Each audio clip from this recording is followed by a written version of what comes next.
আসসালামু আলাইকুম প্রিয় ভাইরা, আপনারা শুনছেন আর রাহিকুল মাকতুম থেকে হযরত মুহাম্মদ সাল্লাল্লাহু আলাইহি ওয়াসাল্লামের জীবনীর 19তম পর্ব। আর আজ বদরের যুদ্ধের চতুর্থ অংশ। আল আমিন টিভি বাংলা। হাদিস, কুরআন এবং ইসলামিক ইতিহাসের কাহিনী শুনতে হলে চ্যানেলটিকে সাবস্ক্রাইব করুন। মদিনায় বিজয়ের সুসংবাদ। মুসলমানদের বিজয় পরিপূর্ণ হওয়ার পর প্রিয় নবী সাল্লাল্লাহু আলাইহি ওয়াসাল্লাম মদিনাবাসীদের তাড়াতাড়ি সুসংবাদ দেওয়ার জন্য দূত পাঠালেন। মদিনা দুটি এলাকায় খবর দেওয়ার জন্য হযরত আব্দুল্লাহ ইবনে রাওয়াহা এবং হযরত জায়েদ ইবনে হারিসা রাদিয়াল্লাহু তাআলা আনহুকে প্রেরণ করা হলো। এর আগে ইহুদি এবং মুনাফিকরা মিথ্যা প্রোপাগান্ডা চালিয়ে মদিনায় চাঞ্চল্য সৃষ্টি করে রেখেছিল। এমনকি রাসূলুল্লাহ সাল্লাল্লাহু আলাইহি ওয়াসাল্লামের নিহত হওয়ার খবর পর্যন্ত প্রচার করা হয়েছিল। হযরত জায়েদ ইবনে হারিসাকে নবী সাল্লাল্লাহু আলাইহি ওয়াসাল্লামের কাসাওয়া নামক উটনির পিঠে সওয়ার হয়ে আসতে দেখে একজন মুনাফিক বলেই ফেলল যে সত্যি সত্যি মুহাম্মদ নিহত হয়েছেন। ওই দেখো তার উটনি, আমরা এই উটনি চিনি। ওই দেখো জায়েদ ইবনে হারিস যুদ্ধে পরাজিত হয়ে পালিয়ে এসেছি। এমন হতবুদ্ধি হয়ে পড়েছে যে কি বলবে ভেবে পাচ্ছে না। উভয় দূত পৌঁছার পর মুসলমানরা তাদের ঘিরে ধরে এবং বিস্তারিত বিবরণ শুনতে লাগলেন। সব শোনার পর বিজয় সম্পর্কে নিশ্চিত হয়ে মুসলমানরা আনন্দে অধীর হয়ে উঠলেন। নারায়ে তাকবীর, আল্লাহু আকবার ধ্বনিতে মদিনার আকাশ বাতাস মুখরিত হয়ে উঠল। যে সকল মুসলমান নবী সাল্লাল্লাহু আলাইহি ওয়াসাল্লামের সাথে বদর প্রান্তরে যাননি, তারা প্রিয় নবী সাল্লাল্লাহু আলাইহি ওয়াসাল্লামকে অভ্যর্থনা জানানোর উদ্দেশ্যে বদরের পথে বেরিয়ে পড়লেন। হযরত উসামা ইবনে জায়েদ রাদিয়াল্লাহু তাআলা আনহু বলেন, হযরত ওসমান রাদিয়াল্লাহু তাআলা আনহুর সহধর্মিণী নবীনন্দিনী হযরত রুকাইয়া রাদিয়াল্লাহু তাআলা আনহাকে দাফন করে যখন আমরা কবরের উপর মাটির সমান করে দিচ্ছিলাম, সেই সময় আমাদের কাছে বদরের যুদ্ধে মুসলমানদের বিজয়ের খবর এসে পৌঁছল। হযরত রুকাইয়া রাদিয়াল্লাহু তাআলা আনহা অসুস্থ ছিলেন। তার দেখাশোনার জন্য প্রিয় নবী সাল্লাল্লাহু আলাইহি ওয়াসাল্লাম হযরত ওসমান রাদিয়াল্লাহু তাআলা আনহু এর সঙ্গে আমাকেও মদিনায় রেখে গিয়েছিলেন। গনিমত অর্থাৎ যুদ্ধলব্ধ সম্পদ প্রসঙ্গ। যুদ্ধ শেষ হওয়ার পর রাসূল সাল্লাল্লাহু আলাইহি ওয়াসাল্লাম 3 দিন বদর প্রান্তরে অবস্থান করলেন। মদিনার পথে রওনা হওয়ার আগেই গনিমতের মাল প্রসঙ্গে মুসলমানদের মধ্যে মতবিরোধ দেখা দিল। এ বিষয়ে কথা কাটাকাটি শুরু হলে প্রিয় নবী সাল্লাল্লাহু আলাইহি ওয়াসাল্লাম নির্দেশ দিলেন যে যার কাছে যা কিছু আছে সবই যেন তার সামনে নিয়ে আসা হয়। সাহাবারা তাই করলেন। এরপর প্রিয় নবী সাল্লাল্লাহু আলাইহি ওয়াসাল্লাম ওহির মাধ্যমে এই সমস্যার মীমাংসা করে দিলেন। হযরত ওবাদা ইবনে সামিত রাদিয়াল্লাহু তাআলা আনহু বলেন, আমরা নবী সাল্লাল্লাহু আলাইহি ওয়াসাল্লামের সাথে মদিনা থেকে বেরিয়ে বদরে পৌঁছলাম। লোকদের সাথে যুদ্ধ হলো এবং আল্লাহ তাআলা শত্রুদের পরাজিত করলেন।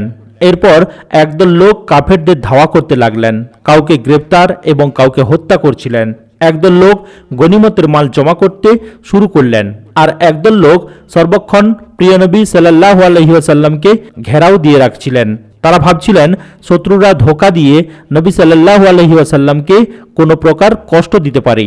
রাত্রিকালে গনিমতের মাল সংগ্রহকরা বলাবর্তি করতে লাগলেন যে আমি এই পরিমাণ সংগ্রহ করেছি, এগুলো সব আমার, আমি এর ভাগ অন্য কাউকে দেব না। শত্রুদের ধাওয়াকারীরা বললেন, আমরা এইসব মালামাল থেকে শত্রুদের তাড়িয়ে দিয়েছি, কাজেই এসব আমাদের। যে সকল সাহাবী প্রিয় নবী সাল্লাল্লাহু আলাইহি ওয়াসাল্লামের নিরাপত্তার দায়িত্বে ছিলেন, তারা বললেন, আমরা আশঙ্কা করছিলাম যে শত্রুরা প্রিয় নবী সাল্লাল্লাহু আলাইহি ওয়াসাল্লামকে অমনোযোগী মনে করে কষ্ট না দেয়। এ কারণে আমরা তার নিরাপত্তা নিশ্চিত করার কাজে নিয়োজিত ছিলাম। এ ধরনের মতবিরোধ দেখা দেওয়ার প্রেক্ষিতে আল্লাহ তাআলা এই আয়াত নাজিল করেন, লোকে আপনাকে যুদ্ধলব্ধ সম্পদ সম্বন্ধে জিজ্ঞাসা করে, বলুন যুদ্ধলব্ধ সম্পদ আল্লাহ তাআলা এবং রাসূল সাল্লাল্লাহু আলাইহি ওয়াসাল্লামের। সুতরাং আল্লাহকে ভয় করো এবং আল্লাহ ও তার রাসূল সাল্লাল্লাহু আলাইহি ওয়াসাল্লামের আনুগত্য করো যদি তোমরা মুমিন হও। সূরা আনফাল আয়াত নম্বর 1। আল্লাহর রাসূল এরপর সেই যুদ্ধলব্ধ সম্পদ মুসলমানদের মধ্যে বন্টন করে দেন। মদিনার পথে মুসলিম বাহিনী। রাসূল সাল্লাল্লাহু আলাইহি ওয়াসাল্লাম 3 দিন বদর প্রান্তরে কাটানোর পর চতুর্থ দিন মদিনার পথে যাত্রা করেন। তাদের সঙ্গে মক্কার কুরাইশ বন্দীরাও ছিল আর গনিমতের মালও ছিল। হযরত আব্দুল্লাহ ইবনে কাবকে এসবের তত্ত্বাবধানের দায়িত্ব প্রদান করা হয়। ছাপরা প্রান্তর অতিক্রমের পর প্রিয় নবী সাল্লাল্লাহু আলাইহি ওয়াসাল্লাম দারবে এবং নাজিয়ার মাঝামাঝি জায়গায় একটি টিলায় অবস্থান করেন। সেখানেই যুদ্ধলব্ধ সামগ্রীর 1/5 পৃথক করে রেখে বাকি সম্পদ মুসলমানদের মধ্যে সমভাবে বন্টন করে দেয়া হয়। ছাপরা প্রান্তরে নবী সাল্লাল্লাহু আলাইহি ওয়াসাল্লাম নজর ইবনে হারিসকে হত্যার নির্দেশ দেন। বদরের যুদ্ধে এই লোকটি কুরাইশদের পতাকা বহন করছিল এবং সে অপরাধীদের অন্যতম। ইসলামের শত্রুতায় অগ্রণী ভূমিকা পালনকারীদের অন্যতম ছিল। নবী সাল্লাল্লাহু আলাইহি ওয়াসাল্লামের নির্দেশে হযরত আলী রাদিয়াল্লাহু তাআলা আনহু নজর ইবনে হারিসকে হত্যা করেন। এরপর তারা উবকুদ জাবিয়া পৌঁছেন। রাসূলুল্লাহ সাল্লাল্লাহু আলাইহি ওয়াসাল্লাম সেখানে উকবা ইবনে আবু মুইতের হত্যার নির্দেশ দেন। সে ইসলামের শত্রুতায় অগ্রণী ছিল এবং নবী সাল্লাল্লাহু আলাইহি ওয়াসাল্লামকে কষ্ট দিত। এ সম্পর্কে ইতিপূর্বে কিছুটা আলোকপাত করা হয়েছে। এই লোকটি আল্লাহর রাসূলের নামাজ আদায়রত অবস্থায় তার কাঁধে উটের নাড়ি ভুঁড়ি চাপিয়ে দিয়েছিল এবং গলায় চাদর জড়িয়ে আল্লাহর রাসূলকে হত্যা করতে চেয়েছিল। হযরত আবু বকর সিদ্দিক রাদিয়াল্লাহু তাআলা আনহু হঠাৎ উপস্থিত হয়ে রাসূল সাল্লাল্লাহু আলাইহি ওয়াসাল্লামকে এই দুর্বৃত্তের কবল থেকে উদ্ধার করেন। রাসূল সাল্লাল্লাহু আলাইহি ওয়াসাল্লাম এই দুর্বৃত্তকে হত্যার নির্দেশ দিলে সে বলল, ওহে মুহাম্মদ, সন্তানদের জন্য কে আছে? তিনি বললেন, আগুন। পরে হযরত আসিম ইবনে সাবিত আনসারী রাদিয়াল্লাহু তাআলা আনহু অথবা হযরত আলী রাদিয়াল্লাহু তাআলা আনহু উকবার শিরশ্ছেদ করেন। যুদ্ধের দৃষ্টিকোণ থেকে এই দুই দুর্বৃত্তকে হত্যা করা ছিল জরুরি, কেননা এরা শুধু ছিল যুদ্ধাপরাধী, অভ্যর্থনাকারী প্রতিনিধি দল। রাসূল সাল্লাল্লাহু আলাইহি ওয়াসাল্লাম রাওয়াহা নামক জায়গায় পৌঁছলে অভ্যর্থনার উদ্দেশ্যে আসা মুসলমানদের সাথে তার সাক্ষাৎ হলো। এরা দূতদের মুখে মুসলমানদের বিজয় সংবাদ শুনে রাসূল সাল্লাল্লাহু আলাইহি ওয়াসাল্লামকে অভিনন্দন এবং অভ্যর্থনা জানাতে মদিনা থেকে বেরিয়ে এসেছিলেন। তারা মুবারকবাদ জানালে হযরত সালমা ইবনে সালমা রাদিয়াল্লাহু তাআলা আনহু বলেন, আপনারা আমাদের কিসের মুবারকবাদ জানাতে এসেছেন? আমাদের তো মোকাবেলা হয়েছে মাথা নুয়ে পড়া বৃদ্ধদের সাথে, যারা ছিল উটের মতো। একথা শুনে রাসূলুল্লাহ সাল্লাল্লাহু আলাইহি ওয়াসাল্লাম হেসে বললেন, ভাতিজা, এসব লোকই তো ছিল কওমের নেতা। এরপর উসাইদ ইবনে খুজাইর রাদিয়াল্লাহু তাআলা আনহু আরজ করলেন, হে আল্লাহর রাসূল, সকল প্রশংসা সেই আল্লাহর যিনি আপনাকে কামিয়াবি দান করেছেন এবং আপনার চক্ষু শীতল করেছেন। আল্লাহর শপথ, আমি জানতাম না যে শত্রুদের সাথে আপনাদের মোকাবিলা হবে। আমি তো মনে করেছিলাম আপনি একটি কাফেলার সন্ধানে বেরিয়েছিলেন। যদি জানতাম যে শত্রুদের সাথে মোকাবিলা হবে তবে কিছুতেই পেছনে থাকতাম না। রাসূল সাল্লাল্লাহু আলাইহি ওয়াসাল্লাম বললেন, তুমি সত্য বলেছ। রাসূলুল্লাহ সাল্লাল্লাহু আলাইহি ওয়াসাল্লাম মদিনায় বিজয়ীর বেশে প্রবেশ করলেন। শহরের আশেপাশের সকল শত্রুরা প্রভাবিত হয়ে পড়ল। মুসলমানদের জয়লাভের প্রেক্ষিতে মদিনায় বহু লোক ইসলাম গ্রহণ করল। সেই সময়ই আব্দুল্লাহ ইবনে উবাই এবং তার সঙ্গীরা লোক দেখানো ইসলাম গ্রহণ করল। রাসূলুল্লাহ সাল্লাল্লাহু আলাইহি ওয়াসাল্লাম মদিনায় আসার একদিন পর যুদ্ধবন্দীরা এসে পৌঁছল। রাসূল সাল্লাল্লাহু আলাইহি ওয়াসাল্লাম তাদের সাথে সাহাবাদেরকে ভালো ব্যবহার করার উপদেশ দিলেন। এই উপদেশের ফলে সাহাবায়ে কেরাম নিজেরা খেজুর খেয়ে থাকতেন, কিন্তু কয়েদীদের রুটি খেতে দিতেন। প্রসঙ্গত উল্লেখ্য, মদিনায় খেজুরের চেয়ে রুটির মূল্য ও গুরুত্ব ছিল অধিক। যুদ্ধবন্দী প্রসঙ্গ। রাসূলুল্লাহ সাল্লাল্লাহু আলাইহি ওয়াসাল্লাম মদিনায় পৌঁছার পর সাহাবায়ে কেরামের সঙ্গে অবশিষ্ট যুদ্ধবন্দীদের ব্যাপারে পরামর্শ করলেন। হযরত আবু বকর সিদ্দিক রাদিয়াল্লাহু তাআলা আনহু বললেন, হে আল্লাহর রাসূল, ওরা তো চাচাতো ভাই এবং আমাদের আত্মীয় স্বজন। আমার মতে আপনি ওদের কাছ থেকে ফিদিয়া অর্থাৎ মুক্তিপণ নিয়ে ওদের ছেড়ে দিন। এতে করে যা কিছু নেওয়া হবে সেসব কাফেরদের বিরুদ্ধে আমাদের শক্তি হিসাবে কাজে আসবে। এমনও হতে পারে যে আল্লাহ তাআলা তাদের হেদায়েত দেবেন এবং তারা আমাদের পাশে এসে দাঁড়াবে। রাসূলুল্লাহ সাল্লাল্লাহু আলাইহি ওয়াসাল্লাম হযরত ওমর ইবনে খাত্তাবের মতামত জানতে চাইলেন। তিনি বললেন, আমি হযরত আবু বকরের মতের ভিন্ন মত পোষণ করি। আমি মনে করি যে আপনি আমার আত্মীয় অমুককে আমার হাতে তুলে দিন, আমি তার শিরশ্ছেদ করব। একইভাবে আকিল ইবনে আবু তালিবকে হযরত আলীর হাতে তুলে দিন, আলী তার শিরশ্ছেদ করবেন। একইভাবে হামজার ভাই অমুককে হামজার হাতে তুলে দিন, হামজা তার শিরশ্ছেদ করবেন। এতে আল্লাহ তাআলা বুঝতে পারবেন যে কাফেরদের জন্যে আমাদের মনে সমবেদনা নেই। এ সকল যুদ্ধবন্দী হচ্ছে কাফেরদের নেতৃস্থানীয় ব্যক্তিবর্গ। হযরত ওমর রাদিয়াল্লাহু তাআলা আনহু বলেন, রাসূল সাল্লাল্লাহু আলাইহি ওয়াসাল্লাম উভয়ের কথা শোনার পর হযরত আবু বকরের পরামর্শ গ্রহণ করেন, আমার পরামর্শ গ্রহণ করেননি। ফলে কয়েদীদের কাছ থেকে ফিদিয়া গ্রহণ করার সিদ্ধান্ত গৃহীত হলো। পরদিন খুব সকালে আমি আল্লাহর রাসূলের কাছে গিয়ে দেখি তিনি এবং হযরত আবু বকর উভয়ে কাঁদছেন। আমি বললাম, হে আল্লাহর রাসূল, আপনারা কেন কাঁদছেন? আমাকে বলুন, যদি কান্নার কারণ ঘটে থাকে তবে আমিও কাঁদব, যদি কারণ না ঘটে তবে আপনাদের কান্নার কারণে আমিও কাঁদব। রাসূল সাল্লাল্লাহু আলাইহি ওয়াসাল্লাম বললেন, ফিদিয়া দেওয়ার শর্ত গ্রহণ করার কারণে তোমার সঙ্গীদের উপর যে জিনিস পেশ করা হয়েছে সেই কারণে কাঁদছি। এ কথা বলে রাসূলুল্লাহ সাল্লাল্লাহু আলাইহি ওয়াসাল্লাম নিকটবর্তী একটি গাছের প্রতি ইশারা করে বললেন, আমার কাছে ওদের আযাব এই গাছের চেয়ে নিকটতর করে পেশ করা হয়েছে। আল্লাহ তাআলা এই আয়াত নাজিল করেছেন, দেশে ব্যাপকভাবে শত্রুকে পরাভূত না করা পর্যন্ত বন্দী রাখা কোনো নবীর জন্যে সঙ্গত নয়। তোমরা কামনা করো পার্থিব সম্পদ এবং আল্লাহ তাআলা চান পরকালের কল্যাণ। আল্লাহ তাআলা পরাক্রমশালী, প্রজ্ঞাময়। আল্লাহর পূর্ব বিধান না থাকলে তোমরা যা গ্রহণ করেছ সেই জন্যে তোমাদের উপর মহাশাস্তি আপতিত হতো। সূরা আনফাল আয়াত নম্বর ৭৬ থেকে ৭৮। আল্লাহ তাআলা উপরোক্ত আয়াতে পূর্ব বিধানের যে উল্লেখ করেছেন সেটা হচ্ছে সূরা মুহাম্মাদের ৪র্থ আয়াতের একটি নির্দেশ। তাতে আল্লাহ তাআলা বলেন, অতঃপর হয় অনুকম্পা না হয় মুক্তিপণ। এই আয়াতে যুদ্ধবন্দীদের কাছ থেকে ফিদিয়া নেয়ার অনুমতি থাকায় বন্দীদের ব্যাপারে ফিদিয়ার সিদ্ধান্ত দেয়ায় সাহাবায়ে কেরামকে আযাব দেয়া হয়নি, বরং ধমক দেয়া হয়েছে। ধমকও আবার এ কারণে দেয়া হয়েছে যে তারা কাফেরদের ভালোভাবে নিশ্চিহ্ন না করেই বন্দী করেছে। এ কারণেও ধমক দেওয়া হয়েছে যে তারা এমন সব কাফের থেকে ফিদিয়া বা মুক্তিপণ নেয়ার ব্যবস্থা করেছেন যারা শুধু যুদ্ধবন্দীই ছিল না, বরং গুরুতর অপরাধীও ছিল। আধুনিক আইনও তাদের বিরুদ্ধে মামলা দায়ের না করে ছাড়ে না। এ ধরনের অপরাধীদের ব্যাপারে দায়েরকৃত মামলার শাস্তি হয়তো মৃত্যুদণ্ড অথবা যাবজ্জীবন কারাদণ্ড। হযরত আবু বকর রাদিয়াল্লাহু তাআলা আনহু-এর মতামত অনুযায়ী যেহেতু সিদ্ধান্ত ঘোষণা করা হয়েছে, এ কারণে মুশরিকদের কাছ থেকে ফিদিয়া নেওয়া হয়েছে। ফিদিয়ার পরিমাণ ছিল ১,০০০ দিরহাম, ৩,০০০ এবং ৪,০০০ দিরহাম পর্যন্ত। মক্কাবাসীরা লেখাপড়া জানত, পক্ষান্তরে মদিনাবাসীরা পড়ালেখার সাথে তেমনি পরিচিত ছিল না। এ কারণে এরূপ সিদ্ধান্তও রাখা হয়েছিল যে যাদের মুক্তিপণ প্রদানের সামর্থ্য নেই তারা মদিনায় 10টি করে শিশুকে লেখাপড়া শেখাবে। শিশুরা ভালোভাবে লেখাপড়া শিক্ষা করলে শিক্ষক কয়েদীদের জন্য সেটাই হবে মুক্তিপণ।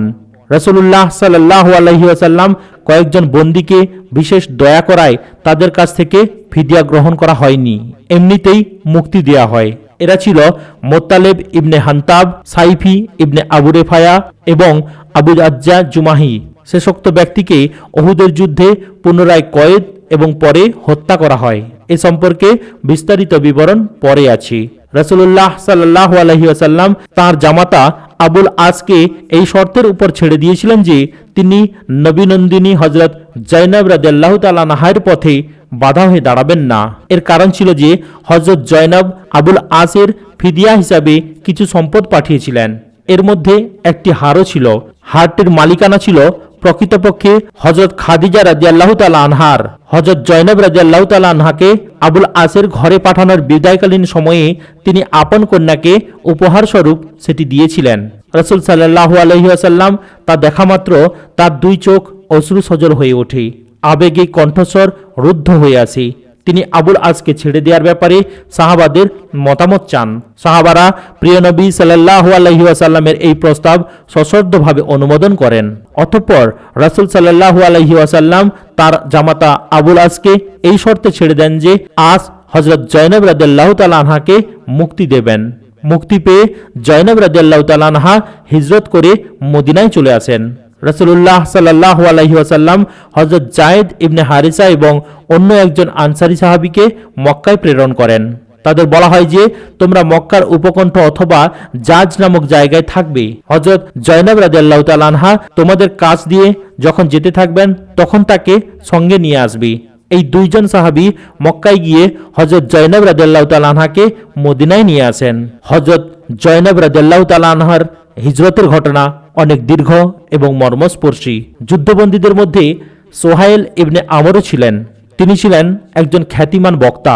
হযরত ওমর রাদিয়াল্লাহু তাআলা আনহু বললেন, হে আল্লাহর রাসূল, সোহাইল ইবনে আমরের সামনের দুটি দাঁত ভেঙে ফেলার ব্যবস্থা করুন। এতে তার কথা মুখে জড়িয়ে যাবে। এতে সে সুবক্তা হিসেবে আপনার বিরুদ্ধে প্রচারণা চালিয়ে সুবিধা করতে পারবে না। রাসূল সাল্লাল্লাহু আলাইহি ওয়াসাল্লাম এই প্রস্তাব প্রত্যাখ্যান করলেন, কেননা মানুষের অঙ্গহানি করা ইসলামী পরিভাষায় মোচলা করা শামিল। কিয়ামতের কঠিন দিনে এই বিষয়ে জিজ্ঞাসা করা হবে। হযরত সাদ ইবনে নোমান রাদিয়াল্লাহু তাআলা আনহু ওমরা পালনের জন্য বেরিয়েছিলেন। এ সময় আবু সুফিয়ান তাকে গ্রেপ্তার করে। আবু সুফিয়ানের পুত্র আমর যুদ্ধবন্দী ছিল। রাসূল সাল্লাল্লাহু আলাইহি ওয়াসাল্লাম আমরকে আবু সুফিয়ানের হাতে ন্যস্ত করায় বিনিময়ে তিনি হযরত সাদকে মুক্তি দিলেন। পবিত্র কোরআনের পর্যালোচনা। আল্লাহ তাআলা বদরের যুদ্ধ সম্পর্কে সূরা আনফাল নাজিল করেন। প্রকৃতপক্ষে এটি হচ্ছে বদরের যুদ্ধ সম্পর্কে আল্লাহর পর্যালোচনা ও মূল্যায়ন। দুনিয়ার অন্যান্য বাদশাহ, সেনানায়ক বা অন্য যে কারো মূল্যায়নের চাইতে সম্পূর্ণ আলাদা। আল্লাহর পর্যালোচনা ও মূল্যায়ন সম্পর্কে কিঞ্চিত আলোকপাত করা হচ্ছে। আল্লাহ রাব্বুল আলামিন সর্বপ্রথম মুসলমানদের দৃষ্টিভঙ্গির সংকীর্ণতা এবং চারিত্রিক দুর্বলতার প্রতি আলোকপাত করেন। এই সংকীর্ণতা ও দুর্বলতা তাদের মধ্যে ছিল, যা যুদ্ধ শেষে অনেকটা প্রকাশ হয়ে পড়ে। আল্লাহ তাআলা এ সম্পর্কে আলোকপাত করেন এজন্য যে মুসলমানদের তা থেকে মুক্ত করতে চেয়েছিলেন। এতে করে তারা ঈমানের পূর্ণতা লাভে সক্ষম হবে। অতঃপর এই যুদ্ধে আল্লাহর সাহায্য এবং গায়েবী সাহায্য সম্পর্কে তিনি উল্লেখ করেন। এর উদ্দেশ্য ছিল এই যে মুসলমানরা যেন নিজেদের বীরত্ব ও বাহাদুরি ধোঁকায় না পড়ে, কেননা এর ফলে তাদের মনে অহংকার দেখা দেবে। কিন্তু আল্লাহ তাআলা চান না যে মুসলমানদের মধ্যে আল্লাহ তাআলার উপর নির্ভরতা এবং রাসূলের প্রতি আনুগত্যের গুণই যেন দেখা দেয়। রাসূলুল্লাহ সাল্লাল্লাহু আলাইহি ওয়াসাল্লাম যে মহান উদ্দেশ্যে ও লক্ষ্য সামনে নিয়ে এ ভয়াবহ ও রক্তাক্ত অভিযানের পথে পা রেখেছিলেন, এরপর সে বিষয়ে অপরিহার্য চারিত্রিক গুণাবলী ও বৈশিষ্ট্যের কথা উল্লেখ করা হয়েছে। অতঃপর মোশরেক, মুনাফেক, ইহুদি ও যুদ্ধবন্দীদের উদ্দেশ্যে এমন উচ্চাঙ্গের উপদেশ দেয়া হয়েছে যাতে করে তারা সত্যের সামনে মাথা নত করে সত্যের অনুসারীতেই পরিণত হয়। এরপর যুদ্ধলব্ধ সম্পদ সম্পর্কে মৌলিক নীতিমালা ব্যাখ্যা করা হয়। যুদ্ধ ও সন্ধির বিধানও এখানে ব্যাখ্যা করা হয়। ইসলামী দাওয়াতের ক্ষেত্রে এর অপরিহার্যতা ও প্রয়োজনীয়তা অস্বীকার করার উপায় নেই। এই ব্যাখ্যা ও নীতিমালা এ কারণেই দেয়া হয়েছে যাতে মুসলমানরা ইসলাম পূর্ব যুদ্ধ এবং ইসলাম পরবর্তীকালের যুদ্ধের পার্থক্য করতে পারে। এছাড়া নৈতিক ও চারিত্রিক মূল্যবোধের ক্ষেত্রে যেন তারা উচ্চতর মর্যাদা লাভেরও সক্ষম হয়। বিশ্ববাসী যেন এর মাধ্যমে জানতে পারে যে ইসলাম শুধু একটি আদর্শ মাত্র নয়, বরং ইসলাম যে নীতিমালা ও বিধিবিধানের দাওয়াত দেয় সেই অনুযায়ী অনুসারীদের বাস্তব প্রশিক্ষণও দিয়ে থাকে। এরপর ইসলামী রাষ্ট্রের নীতিমালা সম্পর্কে কয়েকটি ধারার উল্লেখ করা হয়েছে। এর মাধ্যমে সুস্পষ্টভাবে ইসলামী রাষ্ট্রের নিয়ন্ত্রণ মুসলমান এবং এর বাইরের সীমারেখার মুসলমানদের মধ্যকার পার্থক্য বোঝা যায়। আরও ঘটনা। দ্বিতীয় হিজরির রমজান মাসে রোজা এবং সদকাতুল ফিতর ফরজ করা হয়। জাকাতের পরিমাণ অর্থাৎ নেসাবও এই সময়ে নির্ধারণ করা হয়। মুহাজ্জিরদের মধ্যে কিছু সংখ্যক ছিলেন খুবই গরিব। তাদের রুটি রুজির সমস্যা ছিল প্রকট। পেটের ক্ষুধা নিবারণের জন্য বিভিন্ন স্থানে ছুটোছুটি করা তাদের জন্য ছিল কষ্টকর। সদকায়ে ফিতর এবং জাকাত সম্পর্কিত বিধান তাদেরকে অন্ন বস্ত্রের কষ্ট থেকে মুক্তি দেয়। মুসলমানরা প্রথমবারের মতো ঈদ উদযাপন করেছিল দ্বিতীয় হিজরির শাওয়াল মাসে। বদরের যুদ্ধের সুস্পষ্ট বিজয়ের পর এই ঈদ উদযাপিত হয়েছিল। মুসলমানদের মাথায় বিজয় ও সম্মানের মুকুট রাখার পর আল্লাহ রাব্বুল আলামিন তাদেরকে এই ঈদ উদযাপনের সুযোগ দেন। এই ঈদ মুসলমানদের জন্য অসামান্য সম্মান ও সৌভাগ্য বয়ে এনেছিল। সেই ঈদের নামাজ আদায়ের দৃশ্য ছিল খুবই মনোমুগ্ধকর। আল্লাহর হামদ, তাকবীর, তাসবিহ ও তাওহীদের ঘোষণা উচ্চস্বরে করতে করতে মুসলমানরা ময়দানে বেরিয়ে আসেন। সেই সময় মুসলমানদের মন আল্লাহর দেয়া নিয়ামত এবং সাহায্যের কারণে পরিপূর্ণ ছিল। তারা আল্লাহর সন্তুষ্টি আরও বেশি পরিমাণে লাভ করার জন্য আগ্রহী ছিলেন। তাদের মাথা আল্লাহর প্রতি কৃতজ্ঞতা প্রকাশের জন্য ছিল অবনত। আল্লাহ রাব্বুল আলামিন পবিত্র কোরআনের এই আয়াতে সেই নিয়ামতের কথা উল্লেখ করেছেন। তিনি বলেন, স্মরণ করো যখন তোমরা ছিলে স্বল্প সংখ্যক, পৃথিবীতে তোমরা দুর্বল রূপে পরিগণিত হতে। তোমরা আশঙ্কা করতে যে লোকেরা তোমাদের আকস্মিকভাবে ধরে নিয়ে যাবে। অতঃপর তিনি তোমাদের আশ্রয় দেন স্বীয় সাহায্য দ্বারা, তোমাদের শক্তিশালী করেন এবং তোমাদের উত্তম বস্তুসমূহ জীবিকা রূপে দান করেন, যাতে তোমরা কৃতজ্ঞ হও। সূরা আনফাল আয়াত নম্বর 26। এখানেই বদরের যুদ্ধ সমাপ্ত হলো। কিন্তু নবী পাক সাল্লাল্লাহু আলাইহি ওয়াসাল্লামের জীবনীর পরবর্তী অংশ শোনার জন্য চ্যানেলটিকে সাবস্ক্রাইব করুন, লাইক, কমেন্ট এবং শেয়ার করতেও ভুলবেন না। আসসালামু আলাইকুম ওয়া রাহমাতুল্লাহি ওয়া বারাকাতুহু।